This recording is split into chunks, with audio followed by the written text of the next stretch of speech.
Welcome back to Seize the Gap Fantasy Football. I'm Magnum Mills, and I'm here to help you kick off Week 9 of the 2025 NFL season by breaking down the Thursday night football matchup where the Baltimore Ravens are traveling to Miami to face the Dolphins. He might not be Mark Morrison, but it is the return of L. Jax. We are excited for that, and we are excited that you are joining us for another episode of Seize the Gap Fantasy Football. Thank you for checking out the show. You can find our content wherever you get your podcasts and on YouTube. Find us on social media at Seize the Gap FF and on the web at seizthegapff.com. Very simple, very easy to remember, just like the flaps, FLAPS. Follow, like, and please subscribe. If you had fun, please remember to click the thumb. And you should know while we are not affiliated with DraftKings or the DraftKings Sportsbook, we are getting our odds and wagers from there, and everything is accurate as of October 29th, 2025. Ring the bell because we are opening things up with the tail of the tape. Let's see what we're working with on Thursday Night Football.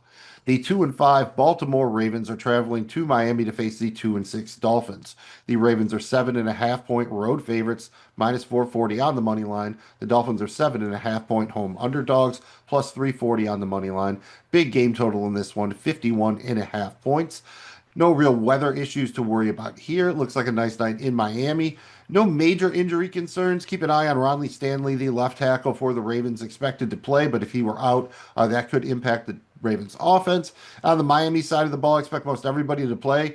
Kind of a random injury, but Julian Hill, the second tight end, is doubtful. You already have Waller out, and then he would be out. So that opens up some very cheap min plays on DraftKings and Tanner Connor and Greg Dulcich. So keep an eye on that one. Julian Hill's not going to be a major factor in the game, but could help you out on DraftKings. We will get there in a little bit. Before we do, let's just kind of start with the overall thoughts on the matchup. Jamie G is not with me today, but he did give me his picks and some notes on the game. He's got the Ravens winning this one pretty easily. Thinks it could be a shootout. Miami's going to have to kind of, pass the ball, play from behind. Both defenses have struggled throughout the season, but played well last week. I think I agree with all of that. For the Ravens, I think the real key to the game, especially from a wagering standpoint, is going to be figuring out how they do it. Is this a case where Jackson's going to return and start really slinging the ball over the field? Or is it a case where just the threat of Jackson, even if he doesn't use his legs a ton, opens everything up for Derrick Henry and we get one of those amazing Derrick Henry smash games?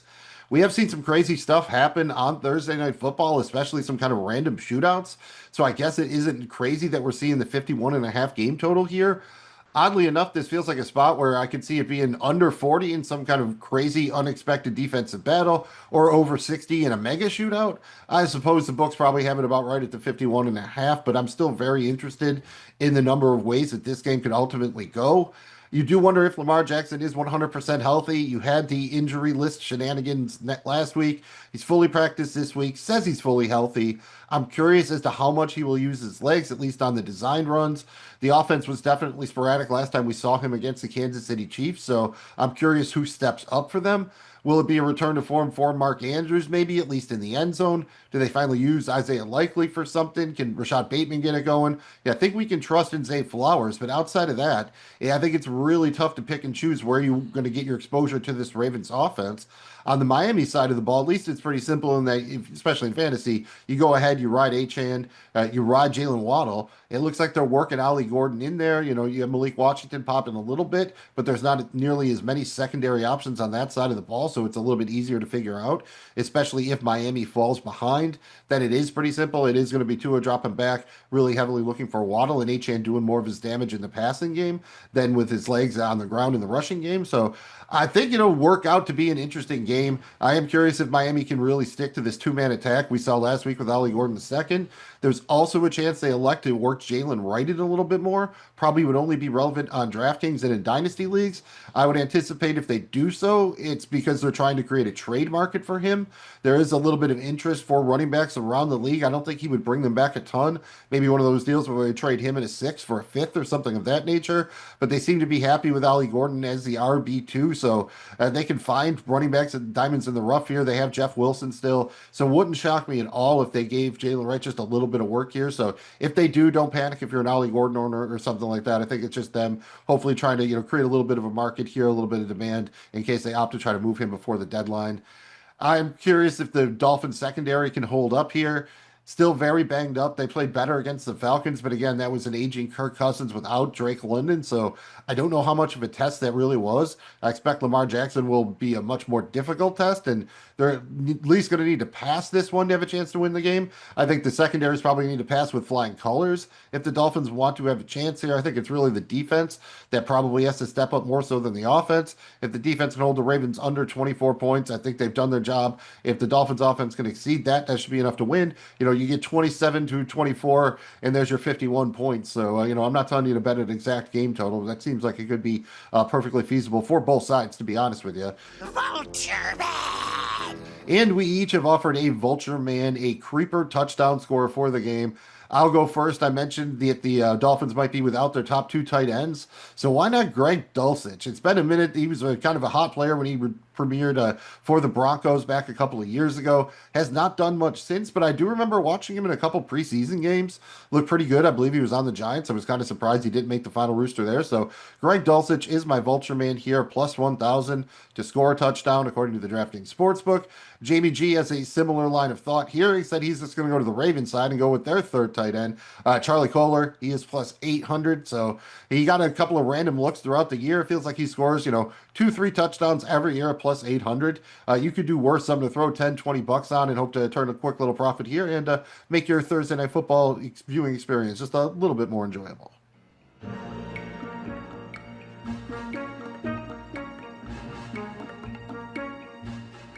Let's start out our fantasy football discussion with the usual suspects. These are players who should be locked into your lineups. No hesitation, no surrender. John Thundergun style, no man left behind. In general, I'm going to be referencing 12-team PPR leagues, but these players are good enough that they should be pretty much started in all formats, unless you're in some kind of crazy 4-team league or something ridiculous of that nature.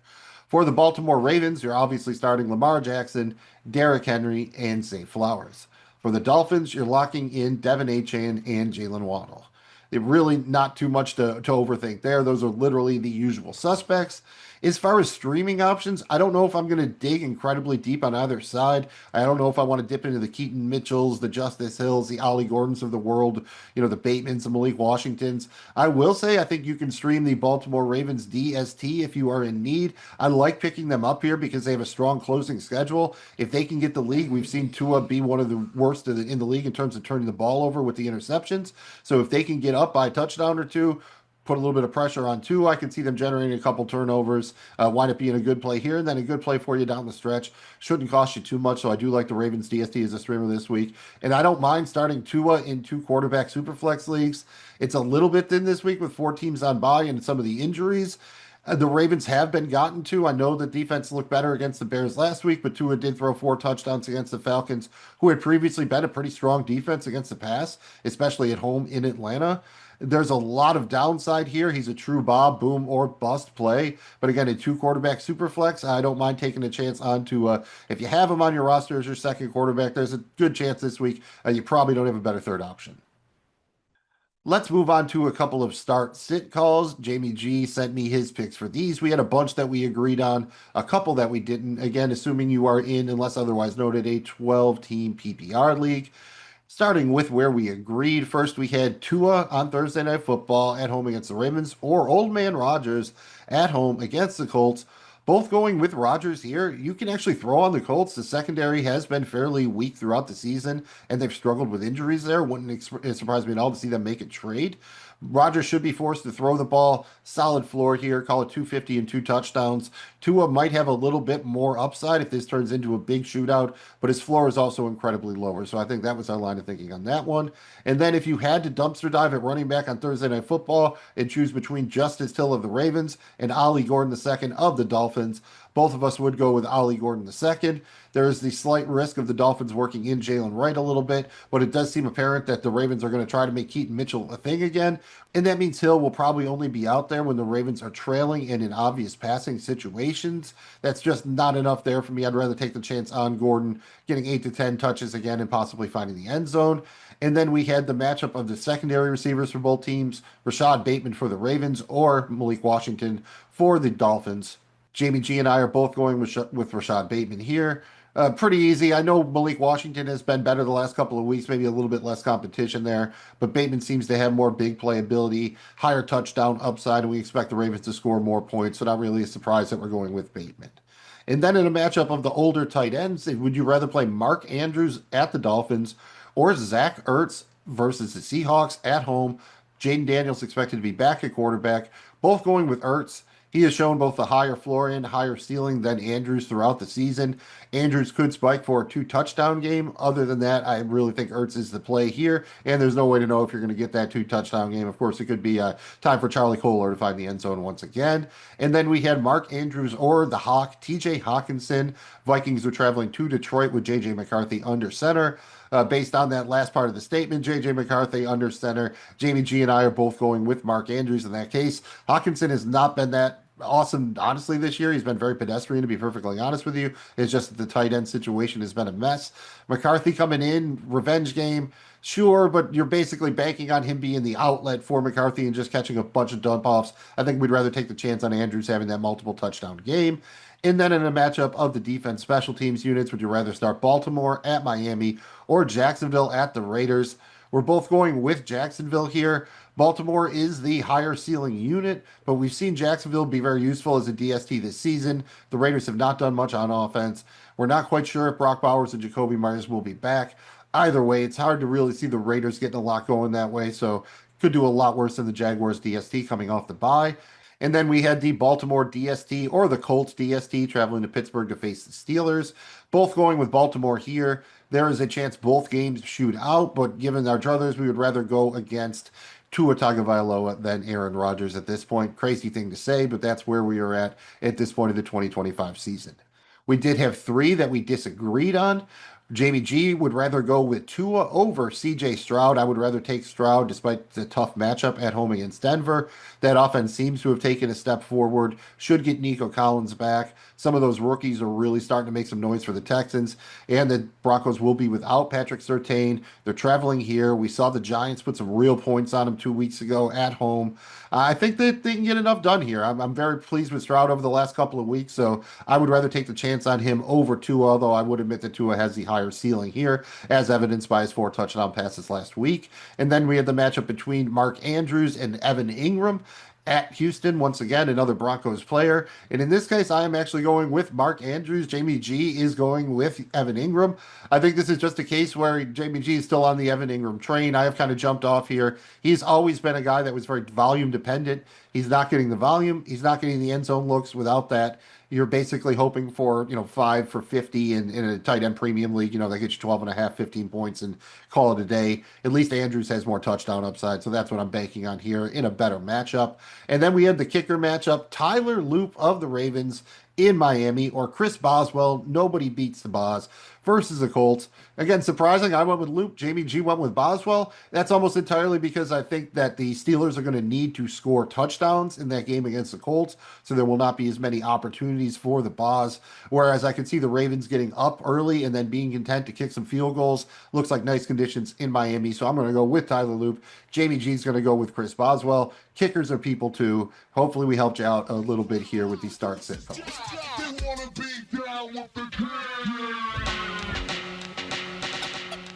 Don't get me wrong, we love dynasty football, we love season-long football, but we also love daily fantasy sports, and we are down with the king. Going to try to help you out for the showdown contest over on DraftKings for this Thursday night football matchup, starting with the most important decision you will make. Who do you put in your captain spot? If you are playing in a cash game, a 50-50 double up head-to-head, small tournament, single entry tournament, 3-max, something of that nature, once again, I think you keep it simple, stupid. Don't overthink this. Just put Lamar Jackson in there. 17,700 in your captain spot. Yes, there is a slight amount of risk here because he is coming off the injury. But if he is out there on Thursday Night Football, with all he's said, all he's done, I expect him to be full go or something pretty close to it. I do not know if they're going to go overboard with the designed runs. But outside of that, I expect him to maybe find the end zone with his legs, throw 2 or 3 touchdowns, 250 plus passing yards, throw in at least, 40-ish rushing yards. Very, very solid floor. Highest ceiling of anybody here, except outside of maybe the Derrick Henry historical game. Of course, Lamar Jackson could have a historical game of its own. So he's also a fine play at captain in tournaments. He will be the most owned option, so keep that in mind. But if you're playing in a format where ownership is less important, don't overthink it. Just put Jackson in a captain. And if you are playing in one of those larger field tournaments, I'm tempted to go a couple of different ways, but I think the smartest way to go is just to bank on the Derrick Henry smash game. He is 16,500 in your flex. You can get into the calls at that point. If he absolutely has the smash game, you put him in there, 180 yards, two or three touchdowns. Do you still play Jackson in your flex? At that point, if Henry's going to have that kind of game, I think you're probably going to want the Baltimore DST in there. You'll probably want Tua running it back on the other side. So it's definitely a different build with Henry a captain. He is right now pacing to be the second most owned option at captain, so you're not getting a ton of the ownership discount. But I think there is just the temptation here for Jackson to be back. We've seen other running backs really have a good time against this Dolphins defense, even in Miami. It just feels like we're due for that Derrick Henry smash game. We'll get into in a minute, what the viability is and where you want to play Jackson and Henry together. But I think he is a more favorite option for me as a captain than he is in the flex. So we'll talk about that in a minute here when we talk about who you're going to spend up on at the flex. And as far as a Dolphins captain, I think it's pretty obviously between Devin Achane at 17,100 or Jalen Waddle at 15,600. Yes, you could play Tua. I just don't know that it's all going to get done on his back. I feel that you're better off going with Achane and trying to bank on him getting it done in the rushing and receiving game, or with Waddle and have him have that, 10 reception, 180 yard, two touchdown game. I expect him to be the most targeted. If I had to pick and choose here, HM would probably be my option in a cash game, but I'm just going to start Jackson. So I guess I land on Waddle for tournaments, 15-6. Leaves you a little bit of savings. You're definitely getting an ownership discount here. You can play him with Tua and HN in the flex if you want, and just bank on him scoring all the touchdowns. Maybe run it back with Henry or Jackson in there. It makes for a decent build. I don't mind it. I think I'm more inclined to go with the Ravens here. I'm kind of on the same boat as Jamie G. I think the Ravens win this one fairly easily, so that's the way I'm approaching my builds. But there's certainly nothing wrong with going with a more Dolphin-centric build, especially starting at the captain spot and working your way down. Once you get to the bottom, you have to figure out who you're going to save money on in this one. I did mention it before. You have. Take it from me. I am a doctor. Dr. Toboggan. Mantis Toboggan. To play all these expensive captains, we need to find some value, and we've got a guy to help us out with that. We've got a couple of dumpster dives here brought to you by Dr. Mantis Toboggan. He is a doctor, trust me. In the dumpster, he likes Keaton Mitchell of the Ravens, only 1,400 here. This is a spot where you're going to have to make do with limited touches. You're probably only looking at 3 or 4, but the dude is literally grease lightning. He's a threat to take any ball he touches to the house. Not going there in a cash game, but if you want to go there in a tournament, I'm interested, especially if you stack him with Jackson and you hope he gets most of the work on the swing passes as opposed to like the handoff or the toss. So you get the kind of double dip if he can bust a long touchdown and you have him paired with Jackson. So I don't mind that play. I like what the doc is cooking. And then you have the two Dolphins tight ends. Tanner Connor is 2,800. Greg Dulcich is only 600. If I have to choose between those two, it's pretty easily Dulcich for me. Connor outsnapped Dulcich last game. He will probably be on the field more, might see more targets, but I just think Dulcich has far more big play potential and touchdown upside, and he is cheaper. $600 is almost like a free square play. I'm almost assuredly have him in my cash game lineup as long as it works out that I have enough that I need to spend up on. Sometimes you don't need a play that's this cheap because you don't really need to spend that much capital on the other 5 spots. In this case, you have 4 very high price players I would like to get into my lineup, so I really like having this kind of low price punt play available. So nice to see that the doc found a few things for us in the dumpster. If you're slightly outside the dumpster, just in the alley looking for value, I don't hate Isaiah Likely. Again, stacking him with Jackson in a tournament. The Ravens tight end is only 2,000 here. We have not seen much for him, but the Ravens are coming off a bye. Likely was injured for a lot of training camp. Maybe they use this chance to work him in more.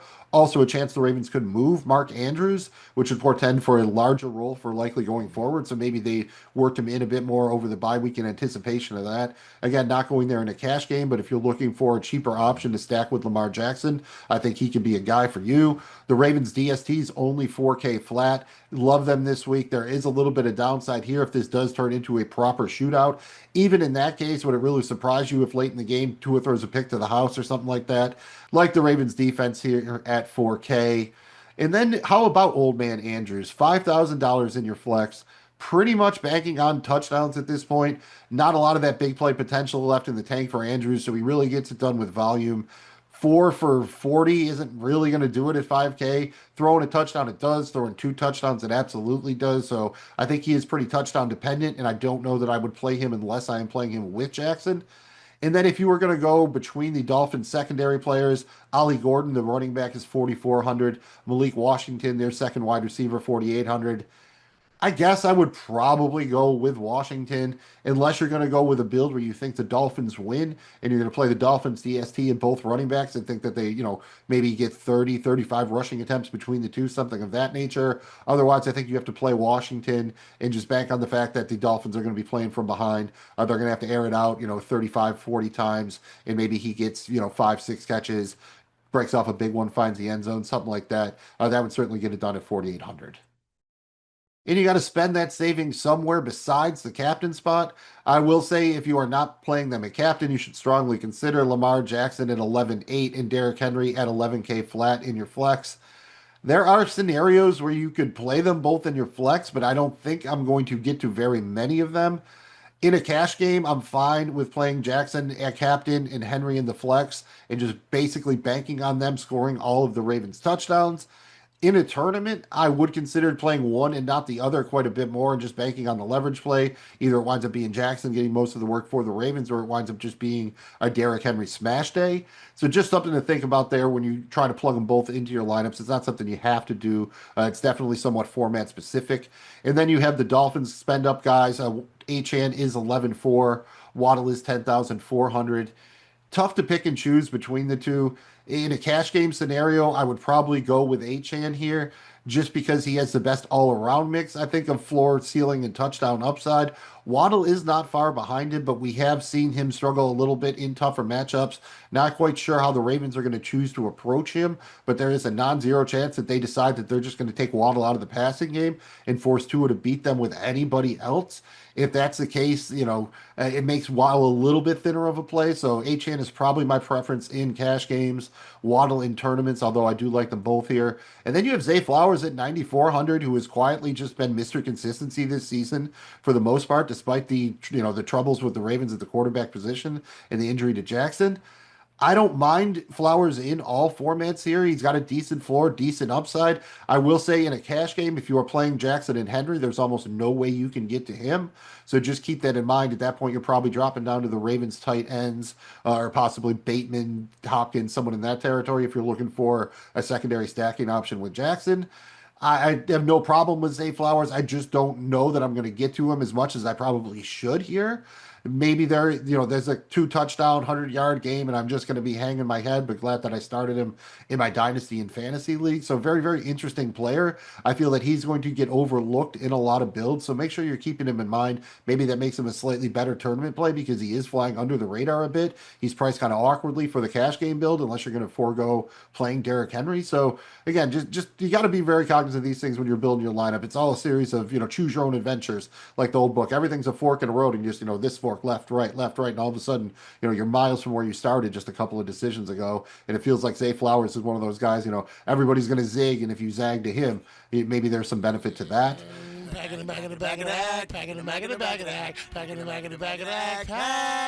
Let's close out our showdown discussion by packing a stack in the back of the act. Got a little mini stack to get you started here. 4 players, starting with Lamar Jackson, a captain, $17,700. Going to run it back on the other side with Devin Achane, 11,400 in the flex. And then we got to stack Jackson up a little bit. Going to do so with Mark Andrews, 5K flat, and Keaton Mitchell, 1,400. That leaves you about 7,250 per player to finish out your lineup. You can do a bunch of different things with the secondary stacking options here.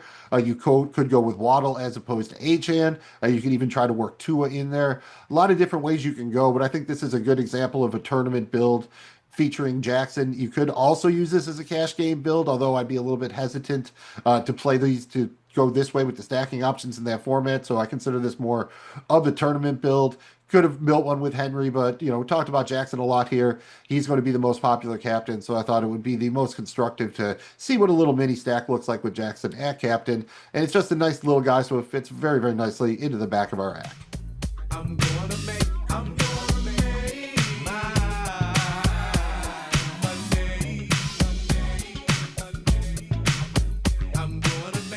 Get ready to make some money because this is Bet It, Bank It, Blow It. Please remember, we are not affiliated with the DraftKings Sportsbook, but we are getting our odds and wagers from there. Everything is accurate as of October 29th, 2025. Here on Bet It, Bank It, Blow It, our preferred currency is the Cricket coin. In Cricket, we trust, so all of our wagers will be in the form of Cricket coins. We like to start things out with the golden grab bag. These are our favorite wagers that don't fit within any of the kind of individual contests or segments that we do. Just the favorite stuff that fell through the cracks, but we're still throwing a couple of bucks on. Last week on Thursday Night Football, Jamie G didn't have anything for the grab bag. I had two wagers. I went 0 for 2. I had the under on the Aronde Gadsden reception prop, 4.5. Wound up with 5 receptions, I believe 4 of them on the first drive. And I had the over 2.5 turnovers. And on that same first drive, there was actually a Vikings pick to the crib. That was overturned. If that had stayed, I would have won both. It did not. That's how it works with the wagering. Sometimes it works, and more times than not, it doesn't work.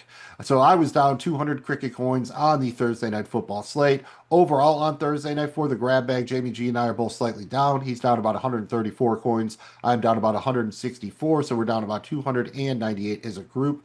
For the season, again, both slightly down on the grab bag across all slates. Jamie G is down about 80 coins. I'm down about 139, leaving us down about 219 coins as a duo. And Jamie G is sticking with his preferred narrative here. The Ravens are going to be up early. The Dolphins are going to have to air it out playing from behind. So he's putting 100 cricket coins on Tua Tagovailoa, 32 plus passing attempts. This is minus 141. 100 coins to bring back about 171. All Tua has to do is hoist the ball in the air 32 or more times, and Jamie G is making a nice little easy profit here. And then he is putting 100 coins on the Ravens. He's buying a point here on the alternate spread, buying the Ravens down to minus 6.5 at Miami, moves the odds to minus 149. So a wager of 100 coins brings back about 167 coins. I have one offering for the grab bag. I'm going to put my 100 cricket coins on Lamar Jackson under 6.5 rushing attempts. This is minus 130, so 100 coins to bring back about 177 coins. This is a good line. It's going to be close. I don't think he has more than 8 or less than 4. So I'm kind of betting on that mushy middle there. If it was 5.5, I'm not going there. I like the 6.5. I don't think they're going to call as many design runs. If they can get the rushing game going, they get up early. I don't think he'll need to tuck it very often. So feeling pretty good about the Jackson under 6.5 rushing attempts. Wagering is a tricky thing. You have to be very careful because the slide to degeneracy is gradual until it happens all at once. That's something we call the 3 degrees of degeneracy. I've got a couple of wagers here for you that are going to just get a little bit more degenerate as we slide deeper into the spiral of degeneracy. Last week, for my 3 wagers on Thursday Night Football, I went 1 for 3. I missed on the Jordan Mason anytime touchdown and the Los Angeles Chargers DST anytime touchdown, but hit on Justin Herbert 3 plus passing touchdowns. Turned a slight loss here, down about 17 coins for Thursday Night Football in week 8. Overall, in the degeneracy for the season on Thursday Night Football, I'm down 477 coins and a little bit of change. Overall, for the degeneracy across all slates, I'm a good and proper degenerate, down about 982 coins. We have 3 wagers for the degeneracy, starting with the Flounder. This is Degen 101, your intro to degeneracy, like our guy Flounder from Animal House. We have 100 coins to spend. We're looking to have a little fun, not digging that deep here. It's okay to go with a little shorty. So we're going to put 100 cricket coins on Devin Achane to have 100 plus rushing plus receiving yards. So 100 plus combo yards. This is minus 107. So 100 coins to bring back about 193. And that seems perfectly reasonable, right? And that's exactly how the first step to degeneracy feels. When you get in a little bit deeper, you're more like Barney. our favorite guy, Barney Gumble, our degenerate down at Moe's Tavern. He's still got a couple of coins to rub together, but not enough to make a dent in the tab. He's got 50 coins. He's digging a little bit deeper on the Dolphin side of the ball. For the Barney, we're putting 50 cricket coins on Jalen Waddle, 80 plus receiving yards. This is plus 170, so 50 coins to bring back 135. Once again, this seems fairly reasonable, right? It fits into our narrative here. The Ravens are going to get up. The Dolphins are going to be playing from behind. They're going to be forced to air it out. Waddle is far and away their best perimeter receiver, their best receiver not named Devin Achane, who happens to play the running back position. So I actually like this one. Barney, not bad, not bad. But then it's time to go under the bridge. And no, we're not doing an Anthony Kiedis Red Hot Chili Peppers thing. We're going to see Rickety Cricket. In honor of the cricket, we have the last wager. You're living under a bridge with dogs. You're scrounging for coins on the ground. You're returning cans and bottles. Anything you can do to get 25 coins together so you can wager it on a long shot, hopefully, to get out from under the bridge. This week, the cricket is going with the king. 25 cricket coins on Derrick Henry, 130 plus rushing yards. That's plus 374, so 25 coins to bring back about 119. No, that's not enough to move out from under the bridge, but at least you might be able to rent a room at the Motel 6 and, buy a Red Hot Chili Pepper CD at the flea market or something like that. So those are the 3 degrees of degeneracy. Check back next week to see how our spiral is going. Are we climbing out of the pit? Or are we sliding ever deeper? I'm not sure which one you want, but I can tell you which one will be more entertaining. Our audience might not know that much about us, but you know my tease. We like to tease, be it with the wagering or something more fun. This is a spot where we like to get down a couple of teasers. This is usually Jamie G's area of expertise, but I think we're going to do a fun little experiment this week. For Thursday Night Football last week, we did not have any teasers. In fact, we really haven't been doing this much on Thursday Night Football. Jamie G is 0 for 1 on the season for the teasers on Thursday night, so he's down 100 cricket coins for the season on Thursday Night Football. Across all slates, Jamie G is down about 526 coins to the tees. I am down 100 coins, so as a duo, we are down about 625 coins to the tees on the season. This week we both had an idea and they are kind of similar, but there is a way we can scoop both of these, so we're going to go forward with it, see how it works. First up, we have Jamie G's teaser. This is a 2-leg, 6-point teaser. These are available on DraftKings at minus 135. Leg number 1, he has Baltimore teased down to minus 1.5. Leg number 2, Baltimore at Miami over 45.5. So 100 coins to bring back about 174. When we were starting to do this, I was thinking this both ways, and I thought about going that way. But at the end of the day, I kept building it out, and I decided I wanted to go the other way with it. So I went with the under. So I have a same thing, a 2-leg, 6-point teaser here, minus 135. First leg, same thing, Baltimore minus 1.5. Leg number 2, I'm going with Baltimore at Miami under 57.5. Same thing, 100 coins to bring back about 174. So if we get the Ravens winning by 2 or more points and the total is somewhere between 46 and 57, we scoop both of these. If not, one of us will be right unless the Baltimore Ravens do not cover the 1.5. Would be shocked if it happens, but crazier stuff has happened on Thursday Night Football this week, this year, this season. Forever and ever, Thursday Night Football has been a little bit of a hot mess the deeper we get into the season. So should be a fun one. It's a little bit of a tease for you to come check us out again next week.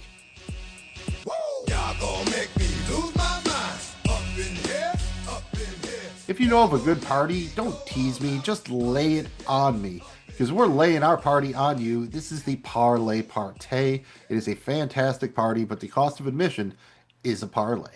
Last week on Thursday Night Football, I had the only offering. I had a 4-leg single game parlay. Oh, so close. I hit 3 of the 4 legs. I hit on Herbert 2+ passing touchdowns. Wentz over 0.5 interceptions, and Chargers minus 3.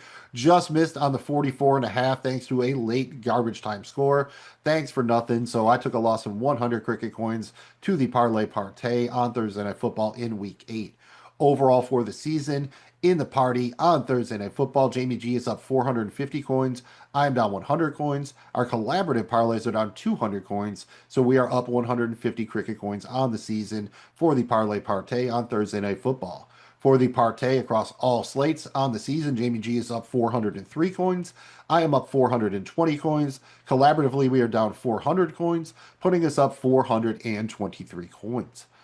We each have an offering for the Partay this week. I have Jamie G's offering, and he's changing things up a little bit this week. He's got a little shorty going to be a thug here, a little 2-leg single game parlay at plus 1,200. Leg number one, he's going to bet the Ravens up a little bit here. Ravens minus 9.5 on the alternate spread. That's plus 101. And then he's going to take Ollie Gordon the second, anytime touchdown scorer, plus 425. I think he's banking on some garbage time here in a Ravens blowout. You put those two legs together, Baltimore minus 9.5. Ollie Gordon, anytime touchdown. Your odds are plus 1,200, so a wager of 100 coins brings back 1,300 coins. I like what he's putting down there. That is a good scenario for Ollie Gordon scoring the touchdown with the Ravens blowout. So that's a nice correlation there. I'm also going to go with a correlated narrative here, but I'm going to dig a little bit deeper, go with a four-legger that doesn't pay out nearly as long. So we've kind of switched roles here. This is usually what I would expect Jamie G to do. So we'll see if it works. This is a four-leg single game parlay, pays out at plus 500. Leg number one, just going to take the Ravens on the line. Ravens minus 7.5. That is minus 112. Leg number two, Derrick Henry, anytime touchdown scorer, minus 215. Was tempted to go with the 2+ anytime, but not going to get greedy. Just going to go with the one touchdown. And then we have Derrick Henry, 100+ rushing yards. That's plus 125. And then finally, leg number four, if all that happens, you figure the Dolphins are going to be pressing. So give me Tua Tagovailoa over 0.5 interceptions. That is minus 150. Parlay those four legs together. Baltimore minus 7.5. Derrick Henry 100+ rushing yards and a touchdown. Tua over 0.5 interceptions. Your odds are again plus 500, so 100 coins brings you back 600. We could hit both of these. There's nothing that really contradicts each other. If we could hit these both, we would be bringing back about 2,000 coins, and it would be a fun partay. You should come back next week and check it out. We always want to remind you to be a little bit selective when it comes to your football wagering. There are so many options on the board, it's easy to get overwhelmed. So every week we do you a favor by giving you our golden goose. This is the golden goose who produces the golden eggs made of pure cricket coins, our best single wager for the Thursday night football game. Hitting you with the best we got. It's all you need. Don't overthink it. If you can only make one wager, this is the one for you. Last week, I had the only offering from the Goose. I just simply went with the Chargers -3, put 250 cricket coins on that, turned a nice little profit of about 208 coins. Unfortunately, I'm still trying to overcome the week one debacles and Friday and Thursday night football. I am down 539 coins for the Golden Goose on Thursday Night Football for the season, while Jamie G is up about 174 coins, putting us down about 365 coins as the duo. We are doing much better on the other slates. Overall, for the Golden Goose on the season, I am up about 503 coins, while Jamie G is up about 986 coins, putting us up about 1,490 coins as a duo. I have Jamie G's wager here. He gets to go first. He is in the lead, and he is riding the train. Jamie G is putting his 250 cricket coins on Devin Achane, 90+ rushing plus receiving yards, so 90+ combo yards at minus 139. At those odds, a wager of 250 cricket coins brings back about 430 coins. I'm going to get a little trickier here, but not crazy trickier. I like the correlation with the narrative here so much that I am going to go with a little two-leg single game parlay as my Golden Goose wager. So this is 250 cricket coins at plus 106 odds. Leg number one, buying the Ravens down a little bit. Give me Baltimore -5.5 on the alternate spread. That is minus 172. And then the Derrick Henry anytime touchdown. That is minus 215. Parlay those two together. Baltimore -5.5. Derrick Henry anytime touchdown. Your odds are once again plus 106. So 250 coins to bring back 515 coins. If the Ravens can win by 6 or more points, very confident Derrick Henry is finding the end zone. So love the correlation there. Gets me back slightly over even Steven. Very much enjoy that. Like Jamie G's too. Once again, I don't think these contradict each other in any way. So if you can make two wagers, make both of these. And you have a lot of choices out there when it comes to checking out content for wagering, fantasy football, all of that stuff. So we really appreciate you checking out Seize the Gap. Please come back, check us out again. If you have any questions, comments, did we help you out? Did we screw you over? Let us know in the comments on social media, all that good stuff. Thanks again. You can find our content wherever you get your pods and on YouTube. Find us on social media at Seize the Gap FF and on the web at seizethegapff.com. Simple and easy to remember, just like the flaps, FLAPS. Very critical to our success. Follow, like, and please subscribe. If you had fun, please touch the thumb. I'm Magnum Mills. On behalf of myself and Jamie G, I'd like to remind you to seize the gap and stop being so inefficient. And we don't care if you're old, you need to seize the gap, especially if you're old.